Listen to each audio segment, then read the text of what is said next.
जल झूलनी एकादशी। हिंदू धर्म ग्रंथों के अनुसार भाद्रपद मास के शुक्ल पक्ष की एकादशी को जल झूलनी एकादशी कहते हैं। इसे परिवर्तनी एकादशी, पद्मा एकादशी, वामन एकादशी और डोल 11 के नामों से भी जाना जाता है। इस दिन भगवान वामन की पूजा की जाती है। कुछ स्थानों पर यह दिन भगवान श्री कृष्ण की सूरज पूजा के रूप में भी मनाया जाता है। शिशु के जन्म के बाद जलवा पूजन, सूरज पूजन या कुआं पूजन का विधान है। उसी के बाद अन्य संस्कारों की शुरुआत होती है। यह पर्व उसी का एक रूप माना जाता है। शाम के वक्त भगवान श्री कृष्ण की प्रतिमा को झांकी के रूप में मंदिर के नजदीक पवित्र जल स्रोत पर ले जाया जाता है। वहां उन्हें स्नान कराते हैं, वस्त्र धोते हैं और फिर वापस आकर उनकी पूजा की जाती है। इस दिन यह व्रत भी किया जाता है। कई जगह भगवान की इस झांकी को देखने के बाद व्रत खोलने की परंपरा है।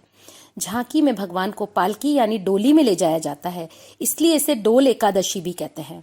और एक मान्यता यह भी है कि भगवान विष्णु इस दिन करवट बदलते हैं। इस बदलाव के कारण इसे परिवर्तनी एकादशी भी कहते हैं। देखा जाए तो यह मौसम में बदलाव का भी सूचक होता है और इस दिन भगवान विष्णु के वामन रूप की पूजा की जाती है, इसलिए वामन एकादशी भी कहते हैं। और जल झूलनी एकादशी व्रत का नियम पालन दशमी तिथि की रात से ही शुरू हो जाता है और एकादशी के दिन सुबह स्नान आदि करने के बाद साफ कपड़े पहनकर भगवान की वामन की प्रतिमा के सामने बैठकर व्रत का संकल्प लेते हैं।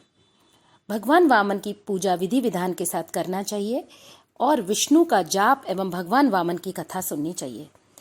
इस कथा का बहुत ही महत्व है और इस जल झूलनी एकादशी व्रत की कथा इस प्रकार है।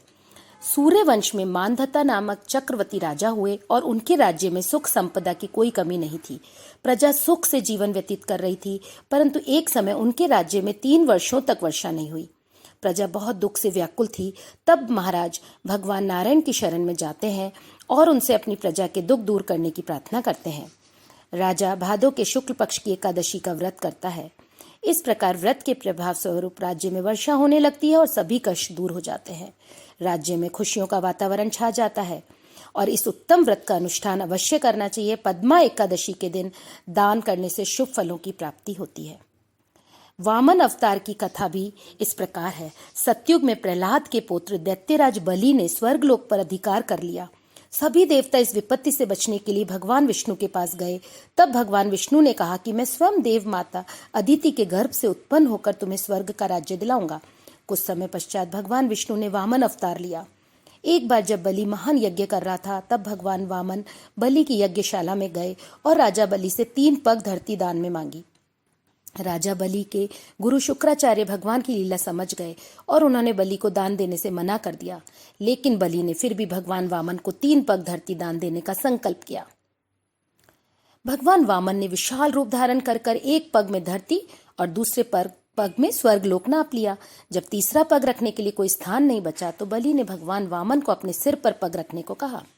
बलि के सिर पर पग रखने से वह सूतल लोक पहुंच गया और बलि की दान वीरता देखकर भगवान ने उसे सूतल लोक का स्वामी बना दिया। इस तरह भगवान वामन ने देवताओं की सहायता कर उन्हें स्वर्ग पुनः लौटाया।